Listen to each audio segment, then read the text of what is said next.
মা দৌড়ে গেছে, গিয়া বলতেছে আল্লাহর ওলি আপনার দরবারে আসছি আমি একটা কাজে।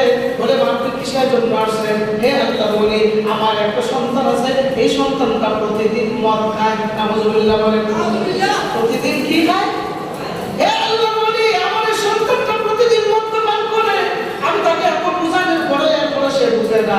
বারবার প্রত্যেকদিন তাকে বোঝায় বাবা তুমি মদ্যপান করিও না, এটা পান করা ভালো নয়, এটা মানুষের সেন্স ঠিক থাকে না, এটা আমরা করতে পারে না। আল্লাহর রাস্তা বলায় দেয়, আল্লাহ রাসূলের রাস্তা বলায় দেয়। এরা বাবা তুমি মদ্যপান করিও না, আমার সন্তানটা আমার কথা বলে না। হে আল্লাহর ওলি আমি আপনার কাছে আসলাম, আপনি গিয়া আমার ছেলেটাকে, আপনি বাড়িতে গিয়া আমার ছেলেটাকে আপনি তওবা করায় আসেন। সুবহানাল্লাহ। আল্লাহর ওলি হাসান বসরি রাহমাতুল্লাহ আলাইহি ওই মহিলার কথা শুনিয়া দৌড়ে গেলেন ওই মজদুরের বাড়িতে গিয়া ওই ব্যক্তিকে তাইকা বসাইয়া দিয়ে কিছু তালিম দিলেন, তরবিয়ত দিলেন, তাকে বোঝাইলেন। বোঝাই বলতেছে বাবা মদ্যপান করিও না, মদ্যপান করলে বলাকে আমার আল্লাহ পছন্দ করে না, আমার রাসূল পছন্দ করে না। কারণ কেউ যদি মদ্যপান করে দুনিয়ার রাস্তা হারিয়ে যায়, রাস্তা আমলের রাস্তা তার হারিয়ে যায়, সতের রাস্তা হারিয়ে যায়, রাসূলের রাস্তা হারিয়ে যায়। বলে বান্দা তুমি মদ্যপান করিও না, আজকে তোমাকে তওবা করাইলাম, আর বাকি জিন্দেগিতে কোনোদিন মদের বোতল তুমি হাত দিও না। সুবহানাল্লাহ। আল্লাহর ওলি হাসান বসরি এইভাবে তওবা করিয়া যখন তার বাসায় চলে আসলেন, কিছুদিন পরে আবার ওই মহিলাকে আল্লাহর ওলি হাসান বসরি রাহমাতুল্লাহি আলাইহি দরবারে হাজির। এ আল্লাহর ওলি আপনি যে আমার সন্তানটাকে তওবা করে আসেন, ওই সন্তানটা তো আগের যে মদ এখন আরো বেশি খায়। সুবহানাল্লাহ। হয় আগে তো এক বোতল হয়ে গেল, এখন দুই বোতল না, এর ডাবল খায়। ব্যাপারটা কি? আল্লাহর ওলি হাসান বসরি রাহমাতুল্লাহি আলাইহি ওই মহিলার কথা শুনে আবার ওই ব্যক্তির বাড়িতে দৌড় দিয়েছে, মহিলার বাড়িতে দৌড় দিয়েছে, গিয়া ওই ছেলেটাকে দায়িত্ব আনলো। আইলা বলতেছে বাবা তোমাকে আমি এত করে বুঝাই না, এরপরে তুমি মদ্যপান করো, এগুলো করা ভালো না। আরে বাবা এখন সময় এসে বললো এই অবস্থায় এই হাত যদি তুমি মারা যাও তুমি আল্লাহর দরবারে কি জবাব দিবা?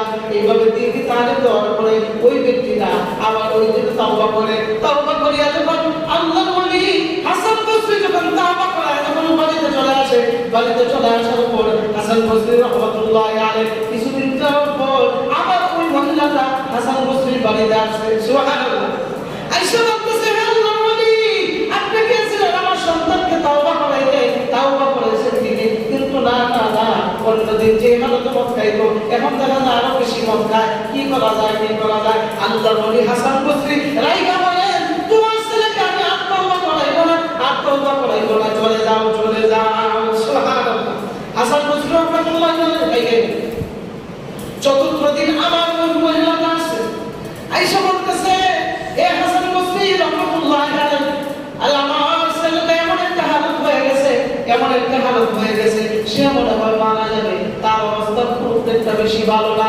মৃত্যুর আগে একটু আপনি আমার ছেলেটাকে তওবা করান, এ রাসূল আমার আল্লাহ মাফ করতে পারেন। হাসান বসরি তাকে নিষেধ করে দিলেন না এই সমস্ত বিশিষ্ট এই মক্কুরকে যদি আমি তওবা করাইয়া এইভাবে যদি তওবা করাই যদি সে মাফ না চায় মানুষ আমাকে শরম দিবে, লজ্জা দিবে, আমি তার কথা শুনতে পারবো না, যাও চলে যাও। বলে হাসান বসরি তা কিন্তু আল্লাহ তাকে কাজ করে আমার ছেলেটা এইভাবে মদ্যপান করে আপনি আপনার বুঝ মতো তাকে বলতেন তা আমার আর কোনো রাস্তা নাই, চলে যাও।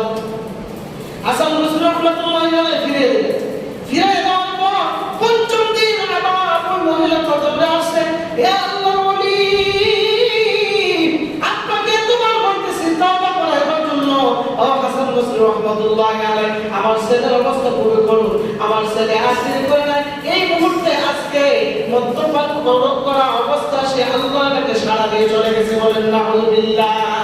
মদ্যপান করতে সে মারা গেছে। ও আল্লাহর ওলি এখন আমি আর কি করি? আমি তো তার মা, আমি তো চাই না আমার সন্তানটা কবরের মধ্যে আযাব পায়, আমি তো চাই না আমার সন্তানটা কবরের মধ্যে আযাবের গ্রেফতার হোক, আমি তো চাই না আমার সন্তানটা জাহান্নামের আগুনে জ্বলুক। ও আল্লাহর ওলি আসেন না আপনি আমার সন্তানটা জানাজা পড়ায়।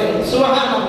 হাসান বসরি রাহমাতুল্লাহি আলাইহি বলেন আমি তার জানাজা পড়াইতে পারবো না, কারণ সে তো বড় বিশিষ্ট মকবুল, তার জানাজা যদি আমি পড়াই সমাজের মধ্যে কিছু মানুষ আছে বিভিন্ন বড় বড় জিনা করিয়া মারা যায়, তার জানাজা আমার পড়ানো লাগবে। কিছু কিছু মানুষ আছে অবৈধভাবে ফাঁসি লাইগা মারা যায়, তার জানাজা আমার পড়ানো লাগবে। তোমার সন্তানের যদি জানাজা পড়াই তাহলে তাদের জানাজা আমার পড়ানো লাগবে।